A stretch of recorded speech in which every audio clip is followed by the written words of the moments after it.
सत श्री अकाल जी। अज अपना टॉपिक है जी राष्ट्रपति। अज आप राष्ट्रपति बारे पढ़ांगे। राष्ट्रपति जी भारत का पहला नागरिक हुंदा ते कार्यपालिका का नाम मात्र मुखी भी हुंदा। धारा 52 अनुसार भारत का एक राष्ट्रपति होवेगा। धारा 53 अनुसार समुचियां कार्य साधकी शक्तियां राष्ट्रपति नूं सौंपियां गईयां हन, परंतु ये शक्तियां केवल राष्ट्रपति के नां ते वरतियां जांदियां हन। धारा 77 अनुसार भारत सरकार के सारे कार्य साधकी कार्य राष्ट्रपति के नाम ते कीते जाणगे। कहण दा भाव यह है जी कि राष्ट्रपति के नाम तो सिर्फ कार्य किए जाते हैं। असल विच करता कौन है जी? प्रधानमंत्री।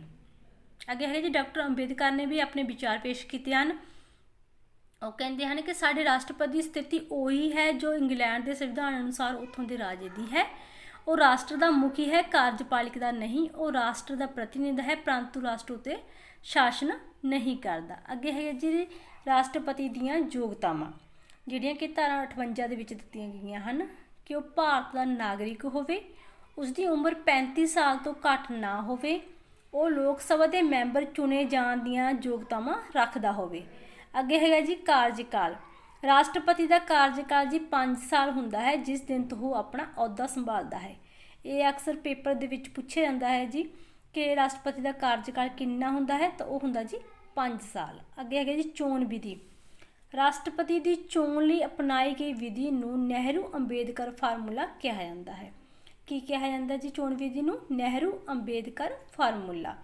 अगे है जी धारा 54 अनुसार राष्ट्रपति की चोण एक चोण मंडल द्वारा की जाएगी, जिस विच संसद के दोहां सदनों के चुने हुए मैंबर भाव लोक सभा ते राज सभा के चुने हुए मैंबर, राज विधान सभावां के चुने हुए मैंबर शामिल होणगे। अगे है जी धारा 55(3) अनुसार राष्ट्रपति की चोण अनुपातक प्रतिनिधिता की इकहरी बदलमी वोट प्रणाली द्वारा गुप्त वोट के आधार पर की जाती है। हाँ जी, राष्ट्रपति की चोण किमें की जाती है? अनुपातक प्रतिनिधिता की इकहरी बदलमी वोट प्रणाली द्वारा। अगे है जी सौ। राष्ट्रपति नूं सौं जी कौन चुकाउंदा है? तो धारा 60 अधीन राष्ट्रपति नूं सौं जी सुप्रीम कोर्ट का मुख जज चुकवाउंदा है। इत्थे नोट करना जी, जे सुप्रीम कोर्ट का मुख जज ना होवे तो अगला सीनियर जज हुंदा जिहड़ा ओह राष्ट्रपति नूं सौं चुकवाउंदा। अगे है जी वेतन। फरवरी 2018 विच वित्त मंत्री अरुण जेतली ने अपने बजट विच राष्ट्रपति की वेतन वधा के 5 लाख कर दी है, जिस उत्ते कोई टैक्स नहीं है। पहला किन्नी सी जी? पहला 1.5 लाख सी पर मंथ, पर हुण हैगी जी 5 लाख पर मंथ हैगी है। तो एक पूछा जा सकता भी किने की है, तो वह है जी वित्त मंत्री अरुण जेतली। अगे है जी राष्ट्रपति का अहुदा खाली होना। धारा 56(1) अनुसार कुछ स्थितियों में कार्यकाल पूरा होने तो पहला भी राष्ट्रपति का अहुदा खाली हो सकता है। वो किहड़ी स्थितियां ने जी? जिमें राष्ट्रपति अपना कार्यकाल दौरान त्याग पत्र दे देवे, जां फिर कार्यकाल दौरान उसकी मौत हो जाए, जां महादोष द्वारा अहुदे तो वख कर दिता जाए। अगे है जी खाली अहुदे नूं भरना। जेकर उपरोक्त स्थितियां कारण राष्ट्रपति का अहुदा खाली हुंदा है तो वध तो वध 6 महीने के अंदर राष्ट्रपति के अहुदे लई चोण करवाउणा जरूरी है। हाँ जी, किन्ने महीने के अंदर अंदर? 6 महीनों के अंदर अंदर। इत्थे फिर नोट करना जी, नवा राष्ट्रपति चुने जाण तक उप राष्ट्रपति राष्ट्रपति का अहुदा संभालता है। अगे है जी त्याग पत्र। कार्यकाल पूरा होने तो पहला राष्ट्रपति अपना त्याग पत्र उप राष्ट्रपति नूं दिंदा है। वेरी इंपोर्टेंट है जी, पूछा जाता अक्सर कि जो राष्ट्रपति है वो अपना त्याग पत्र किसनूं दिंदा है, तो वह दिंदा जी उप राष्ट्रपति नूं। अगे फिर नोट करना जी, राष्ट्रपति अपना त्याग पत्र प्रधानमंत्री नूं संबोधित करता है। ये दो अलग अलग गल्लां ने जी कि त्याग पत्र किसनूं दिंदा है तो किसनूं संबोधित करता है। त्याग पत्र दिंदा है जी वो उप राष्ट्रपति नूं ते संबोधित करता है जी प्रधानमंत्री नूं। अगे है जी महादोष। धारा 61 अनुसार राष्ट्रपति नूं संविधान की उलंघना करने के दोष विच महादोष का मुकदमा चला के अहुदे तो वख किया जा सकता है। इहदे लई जी प्रस्ताव पेश किया जाता ते पूछा जा सकता जी प्रस्ताव किहड़े सदन विच पेश किया जा सकता, तो जी किसी भी सदन विच ਪ੍ਰਸਤਾਵ ਪੇਸ਼ ਕਰ ਸਕਦੇ ਹਨ, ਚਾਹੇ ਉਹ ਲੋਕ ਸਭਾ ਚਾਹੇ ਰਾਜ ਸਭਾ। ਮੰਨ ਲਓ ਜੀ ਲੋਕ ਸਭਾ ਦੇ ਵਿੱਚ ਜਿਹੜਾ ਪ੍ਰਸਤਾਵ ਪੇਸ਼ ਕੀਤਾ ਤਾਂ ਇਹਦੇ ਲਈ ਕੀ ਜ਼ਰੂਰੀ ਹੈਗੇ, 1/4 ਮੈਂਬਰਾਂ ਦੇ ਸਾਈਨ ਚਾਹੀਦੇ ਨੇ ਅਤੇ 14 ਦਿਨ ਪਹਿਲਾਂ ਰਾਸ਼ਟਰਪਤੀ ਨੂੰ ਨੋਟਿਸ ਕੀਤਾ ਜਾਣਾ ਚਾਹੀਦਾ ਹੈ ਕਿ ਤੁਹਾਡੇ ਵਿਰੁੱਧ ਪ੍ਰਸਤਾਵ ਪੇਸ਼ ਹੋਇਆ ਗਾ। ਫਿਰ ਉਸ ਤੋਂ ਬਾਅਦ ਕੀ ਹੁੰਦਾ ਜੀ, ਸਦਨ ਦੇ ਸਮੁੱਚੇ ਮੈਂਬਰਾਂ ਦੇ ਬਹੁਮਤ ਹਾਜ਼ਰ ਪਲੱਸ ਵੋਟ ਦੇਣ ਵਾਲੇ 2/3 ਮੈਂਬਰਾਂ ਦਾ ਬਹੁਮਤ ਨਾਲ ਜੇ ਮਤਾ ਪਾਸ ਹੋ ਜਾਂਦਾ ਤਾਂ ਇਸ ਸਦਨ ਵਿੱਚ ਜਿਹੜਾ ਮਤਾ ਪਾਸ ਸਮਝਿਆ ਜਾਂਦਾ ਹੈ। ਅੱਗੇ ਹੈ ਜੀ ਰਾਜ ਸਭਾ, ਇਸ ਸਿਰਫ ਆਪਾਂ ਮੰਨ ਕੇ ਚੱਲ ਰਹੇ ਹਾਂ। ਅਤੇ ਰਾਜ ਸਭਾ ਦੇ ਵਿੱਚ ਕੀ ਹੁੰਦਾ ਜੀ, ਰਾਸ਼ਟਰਪਤੀ ਆਪਣਾ ਆਪ ਜਾਂ ਫਿਰ ਆਪਣਾ ਕੋਈ ਪ੍ਰਤੀਨਿਧ ਭੇਜ ਕੇ ਆਪਣਾ ਪੱਖ ਪੇਸ਼ ਕਰਦਾ ਗਾ। ਉਸ ਤੋਂ ਬਾਅਦ ਕੀ ਹੁੰਦਾ ਜੀ, ਜਾਂਚ ਕਮੇਟੀ ਬਿਠਾਈ ਜਾਂਦੀ ਹੈਗੀ ਅਤੇ ਉਹ ਜਾਂਚ ਕਰਦੀ ਹੈ ਕਿ ਰਾਸ਼ਟਰਪਤੀ ਇਸ ਵਿੱਚ ਦੋਸ਼ੀ ਹੈ ਜਾਂ ਨਹੀਂ ਹੈਗਾ। ਅਤੇ ਉਸ ਤੋਂ ਬਾਅਦ ਜੀ ਫਿਰ ਰਿਪੋਰਟ ਤਿਆਰ ਕੀਤੀ ਜਾਂਦੀ ਹੈ। ਰਿਪੋਰਟ ਦੇ ਆਧਾਰ 'ਤੇ ਜੇ ਸਮੁੱਚੇ ਮੈਂਬਰਾਂ ਦੇ ਬਹੁਮਤ ਪਲੱਸ ਹਾਜ਼ਰ ਪਲੱਸ ਵੋਟ ਦੇਣ ਵਾਲੇ 2/3 ਮੈਂਬਰਾਂ ਦੇ ਬਹੁਮਤ ਨਾਲ ਜੇ ਮਤਾ ਪਾਸ ਹੋ ਜਾਂਦਾ ਹੈ ਤਾਂ ਰਾਸ਼ਟਰਪਤੀ ਨੂੰ ਜੀ ਤਿਆਗ ਪੱਤਰ ਦੇਣਾ ਪੈਂਦਾ ਹੈ। ਅੱਗੇ ਚੱਲਦੇ ਹਾਂ ਜੀ, ਰਾਸ਼ਟਰਪਤੀ ਦੇ ਵਿਸ਼ੇਸ਼ ਅਧਿਕਾਰ। ਰਾਸ਼ਟਰਪਤੀ ਨੂੰ ਕੁਝ ਵਿਸ਼ੇਸ਼ ਅਧਿਕਾਰ ਪ੍ਰਾਪਤ ਹਨ। ਧਾਰਾ 361 ਅਨੁਸਾਰ ਰਾਸ਼ਟਰਪਤੀ ਨੂੰ ਆਪਣੇ ਅਧਿਕਾਰਾਂ ਅਤੇ ਸ਼ਕਤੀਆਂ ਦੇ ਪ੍ਰਯੋਗ ਲਈ ਕਿਸੇ ਅਦਾਲਤ ਦੇ ਸਾਹਮਣੇ ਜ਼ਿੰਮੇਵਾਰ ਨਹੀਂ ਠਹਿਰਾਇਆ ਜਾ ਸਕਦਾ।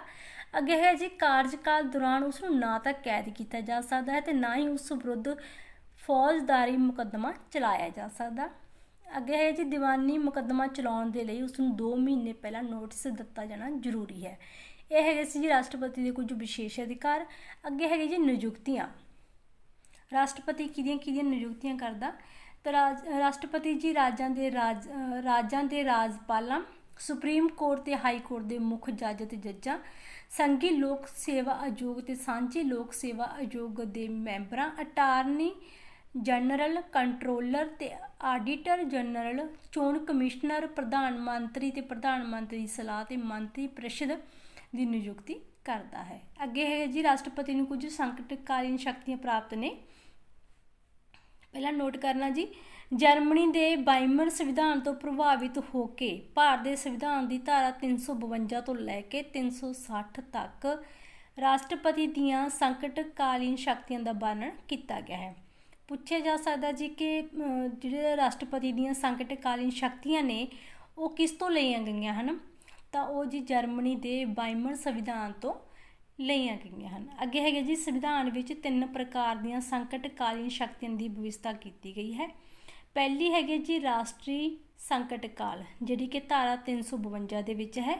ਯੁੱਧ, ਬਾਹਰੀ ਹਮਲੇ ਜਾਂ ਹਥਿਆਰਬੰਦ ਬਗਾਵਤ ਦੇ ਕਾਰਨ ਦੇਸ਼ ਨੂੰ ਜੇ ਖਤਰਾ ਹੋ ਜਾਵੇ ਤਾਂ ਉਸ ਸਮੇਂ ਇਹ ਸੰਕਟ ਕਾਲ ਜਿਹੜਾ ਲਾਇਆ ਜਾਂਦਾ।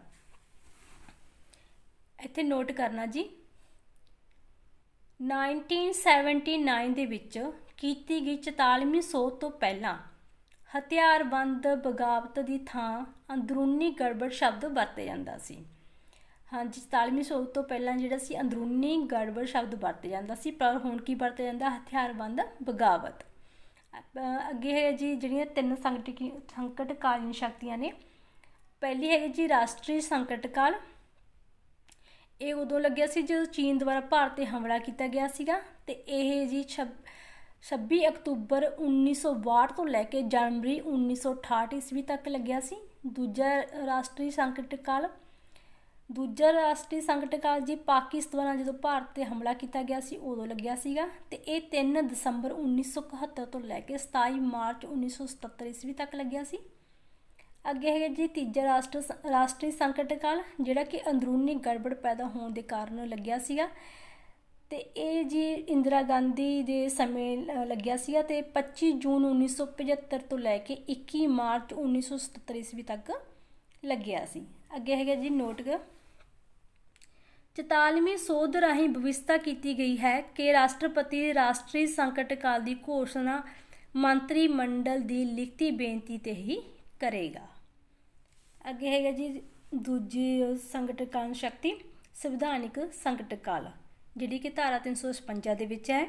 ਵੱਖ-ਵੱਖ ਰਾਜਾਂ ਦੇ ਵਿੱਚ ਸੰਵਿਧਾਨਿਕ ਸੰਕਟ ਕਾਲ 115 ਵਾਰੀ ਲਾਗੂ ਕੀਤਾ ਜਾ ਚੁੱਕਾ ਹੈ। ਨੋਟ, 2 ਮਹੀਨਿਆਂ ਦੇ ਅੰਦਰ ਸੰਸਦ ਦੀ ਪ੍ਰਵਾਨਗੀ ਜ਼ਰੂਰੀ ਹੈ। ਕਿੰਨੇ ਮਹੀਨਿਆਂ ਦੇ ਅੰਦਰ ਜੀ?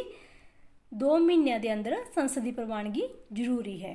ਅੱਗੇ ਹੈਗਾ ਜੀ ਤੀਜਾ ਸੰਕਟ ਕਾਲ, ਉਹ ਹੈਗਾ ਜੀ ਵਿੱਤੀ ਸੰਕਟ ਕਾਲ, ਜਿਹੜਾ ਕਿ ਧਾਰਾ 360 ਦੇ ਵਿੱਚ ਹੈ ਤੇ ਭਾਰਤ ਵਿੱਚ ਹਜੇ ਤੱਕ ਨਹੀਂ ਲੱਗਿਆ। ਅੱਗੇ ਜੀ ਮੇਨ ਨੋਟ ਨੇ ਜੀ, ਇੰਪੋਰਟੈਂਟ ਨੇ ਜਿਹੜੇ। ਪਹਿਲਾ ਹੈਗਾ ਜੀ ਰਾਸ਼ਟਰਪਤੀ ਜਿਹੜਾ ਸੰਸਦ ਦਾ ਅੰਗ ਹੁੰਦਾ ਹੈ। ਅਕਸਰ ਜੀ ਇਹਦੇ ਵਿੱਚ ਗਲਤੀ ਕਰ ਦਿੰਦੇ ਨੇ ਕਿ ਪੁੱਛਿਆ ਜਾਂਦਾ ਵੀ ਸੰਸਦ ਦੇ ਕਿੰਨੇ ਅੰਗ ਹੁੰਦੇ ਹਨ, ਤਾਂ ਜ਼ਿਆਦਾਤਰ 2 ਦੱਸੇ ਜਾਂਦੇ ਨੇ, ਪਰੰਤੂ ਰਾਸ਼ਟਰਪਤੀ ਵੀ ਸੰਸਦ ਦਾ ਇੱਕ ਅੰਗ ਹੁੰਦਾ ਹੈ। ਅੱਗੇ ਹੈਗਾ ਜੀ ਧਾਰਾ 85 ਅਨੁਸਾਰ ਰਾਸ਼ਟਰਪਤੀ ਲੋਕ ਸਭਾ ਨੂੰ ਭੰਗ ਕਰ ਸਕਦਾ ਹੈ। ਧਾਰਾ 123 ਅਨੁਸਾਰ ਅਧਿਆਦੇਸ਼ ਜਾਰੀ ਕਰਨ ਦੀ ਸ਼ਕਤੀ ਦਾ ਵਰਣਨ ਕੀਤਾ ਗਿਆ ਹੈ। ਧਾਰਾ 143 ਦੇ ਵਿੱਚ ਜੀ ਰਾਸ਼ਟਰਪਤੀ ਸਰਵਉੱਚ ਅਦਾਲਤ ਤੋਂ ਕਿਸੇ ਪ੍ਰਕਾਰ ਦੀ ਵੀ ਸਲਾਹ ਲੈ ਸਕਦਾ ਹੈ। ਅੱਗੇ ਹੈਗਾ ਜੀ ਧਾਰਾ 72 ਅਨੁਸਾਰ ਰਾਸ਼ਟਰਪਤੀ ਦੇਸ਼ ਦੇ ਕਿਸੇ ਵੀ ਅਪਰਾਧ ਦੀ ਸਜ਼ਾ ਘੱਟ ਜਾਂ ਮਾਫ ਕਰ ਸਕਦਾ ਹੈ। ਅੱਗੇ ਹੈਗਾ ਜੀ ਕੋਈ ਵੀ ਬਿੱਲ ਰਾਸ਼ਟਰਪਤੀ ਦੀ ਮਨਜ਼ੂਰੀ ਤੋਂ ਬਾਅਦ ਹੀ ਕਾਨੂੰਨ ਬਣਦਾ ਹੈ। ਤੇ ਦੇਸ਼ ਦੀਆਂ ਸੈਨਾਵਾਂ ਦਾ ਮੁਖੀ ਕੌਣ ਹੁੰਦਾ? ਉਹ ਵੀ ਹੁੰਦਾ ਜੀ ਰਾਸ਼ਟਰਪਤੀ। ਤੇ ਰਾਸ਼ਟਰਪਤੀ ਜੀ ਲੋਕ ਸਭਾ ਦੇ ਵਿੱਚ 2 ਮੈਂਬਰ ਨਾਮਜ਼ਦ ਕਰਦਾ ਤੇ ਰਾਜ ਸਭਾ ਦੇ ਵਿੱਚ 12 ਮੈਂਬਰ ਜਿਹੜੇ ਨਾਮਜ਼ਦ ਕਰਦਾ ਹੈ। ਤੇ ਕੁੱਲ ਕਿੰਨੇ ਮੈਂਬਰ ਨਾਮਜ਼ਦ ਕਰਦਾ ਜੀ? 14 ਮੈਂਬਰ। ਅੱਗੇ ਹੈਗਾ ਜੀ ਭਾਰਤ ਦਾ ਰਾਸ਼ਟਰਪਤੀ ਹੁਣ ਕੌਣ ਆ ਜੀ? ਉਹ ਹੈਗੇ ਜੀ ਸ਼੍ਰੀ ਰਾਮ ਨਾਥ ਕੋਵਿੰਦ। ਤੇ ਭਾਰਤ ਦਾ ਪਹਿਲਾ ਰਾਸ਼ਟਰਪਤੀ ਕੌਣ ਸੀ ਜੀ? ਉਹ ਹੈਗਾ ਸੀ ਡਾਕਟਰ ਰਜਿੰਦਰ ਪ੍ਰਸਾਦ। ਉਮੀਦ ਕਰਦੀ ਹਾਂ ਜੀ ਕਿ ਤੁਹਾਨੂੰ ਮੇਰੀ ਵੀਡੀਓ ਵਧੀਆ ਲੱਗ ਰਹੀ ਹੋਊਗੀ। ਜੇ ਤੁਹਾਨੂੰ ਮੇਰੀ ਵੀਡੀਓ ਵਧੀਆ ਲੱਗੀ ਤਾਂ ਪਲੀਜ਼ ਲਾਈਕ, ਸ਼ੇਅਰ, ਕਮੈਂਟ ਅਤੇ ਸਬਸਕ੍ਰਾਈਬ ਜ਼ਰੂਰ ਕਰਿਓ। ਧੰਨਵਾਦ ਜੀ।